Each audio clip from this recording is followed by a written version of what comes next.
Assalamualaikum warahmatullahi wabarakatuh. Bismillahirrahmanirrahim. Alhamdulillahilladzi hadana li hadza wa ma kunna linahtadiya laula an hadanallah.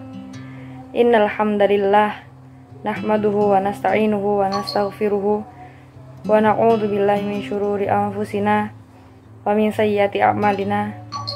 May yahdihillahu fala mudhillalah wa may yudlil fala hadiyalah. Asyhadu an la ilaha illallah wa asyhadu anna Muhammadan abduhu wa rasuluh. Yang saya takdimi dosen pembimbing mata kuliah tafsir tematik Ustadz Haji Mawardi Abdullah beserta Ustadzah Hajjah Ibanah Suhrawardiyah Siam Mubarakah. Dan yang saya cinta sayangi penonton beserta teman-teman kelas ilmu hadis 2 yang dirahmati Allah. Pada pertemuan kali ini saya akan menjelaskan sedikit tentang adab di dalam rumah dan adab sebelum memasuki rumah. Ayat yang akan saya bahas kali ini adalah Al-Quran Surah Al-Hujurat ayat 4 yang berbunyi Bismillahirrahmanirrahim. Innalladzina yunadunaka min wara'il hujurati aktsaruhum la ya'qilun. Al-ayah. Yang artinya sesungguhnya orang-orang yang memanggil engkau, memanggil Nabi Muhammad dari luar kamar Nabi Muhammad SAW, kebanyakan mereka tidak mengerti.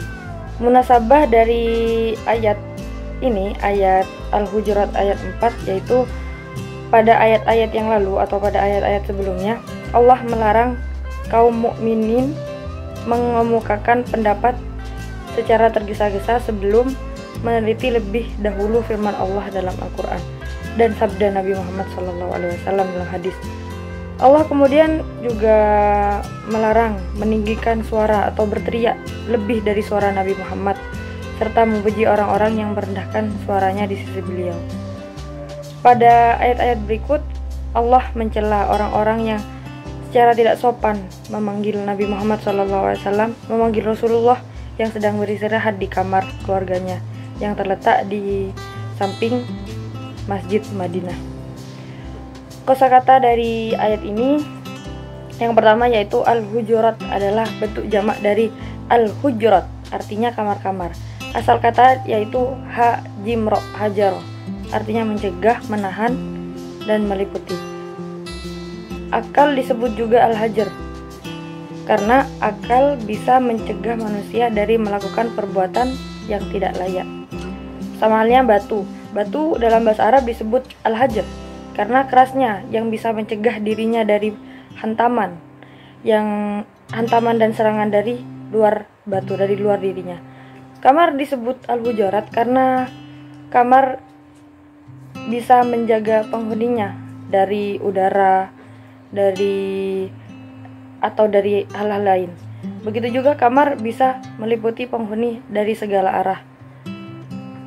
Pada ayat ini yang dimaksud dengan Al-Hujurat adalah kamar-kamar yang dihuni oleh Nabi Muhammad SAW dan para istrinya Nabi Muhammad SAW.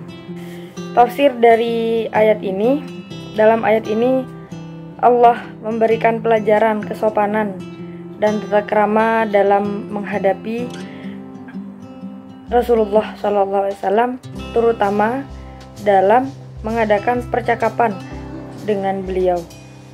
Rasulullah SAW selama di Madinah, yaitu bertempat tinggal di sebuah rumah di samping Masjid Madinah. Di dalam rumah itu terdapat kamar-kamar untuk istri-istri Nabi. Bangunan tersebut dibuat sangat sederhana. Atapnya rendah, terus pintunya itu terbuat dari kulit binatang yang berbulu.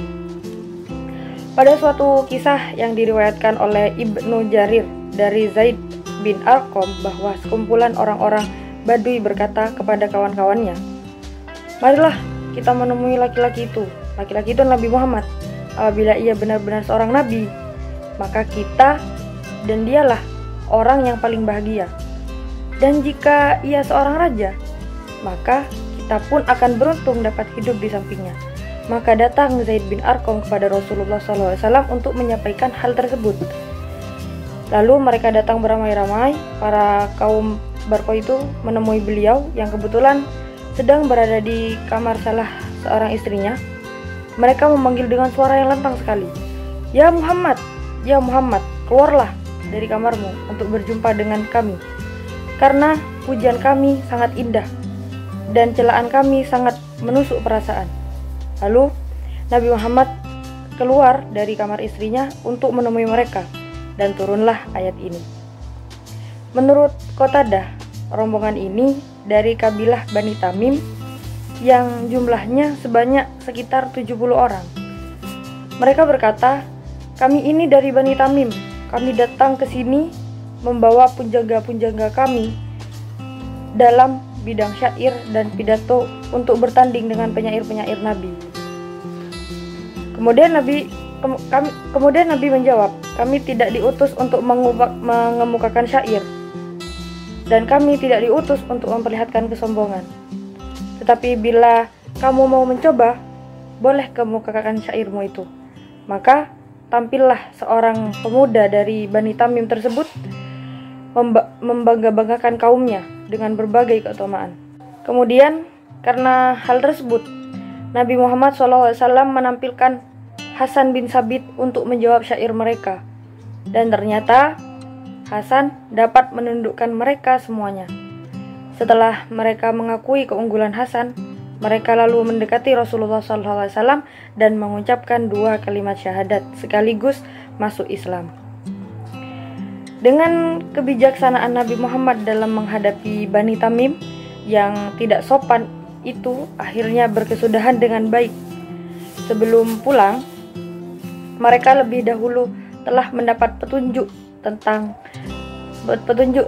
jalan yang benar dan kesopanan dalam pergaulan. Dengan tegas sekali Allah menerangkan bahwa orang-orang yang memanggil Nabi supaya keluar kamar istrinya yang ada di samping Masjid Madinah, kebanyakan mereka itu bodoh, tidak mengetahui kesopanan dan tidak tahu tata krama dalam mengadakan kunjungan kehormatan kepada seorang kepala negara, apalagi seorang nabi. Tata cara yang dikemukakan ayat ini sekarang dikenal sebagai protokoler dan security atau keamanan. Dari ayat ini dapat pula dipahami bahwa agama Islam sejak dahulu telah menerapkan kode etik dengan maksud memberikan kehormatan yang pantas kepada pembesar yang dikunjungi. Adapun adab memasuki rumah dan adab di dalam rumah sebagai berikut. Yang pertama, mengetuk pintu sebelum masuki rumah. Yang kedua, mengucap salam tentunya. Dan yang ketiga, membaca doa dan mendahulukan kaki kanan. Dan yang terakhir, saya akan membacakan tulisan karya kiai saya, Kiai Haji Hefni Rozak, yang menulis tentang rumah di kanal YouTube beliau. Teksnya sebagai berikut. Rumah tempat untuk mencengkrama dengan sanak keluarga. Rumah sebagai tempat menyimpan barang berharga. Rumah sebagai aurat bagi penghuninya.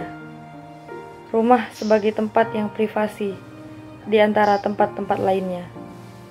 Dalam ajaran Islam, tamu apabila masuk ke rumah orang dibatasi dengan 3 ucapan salam.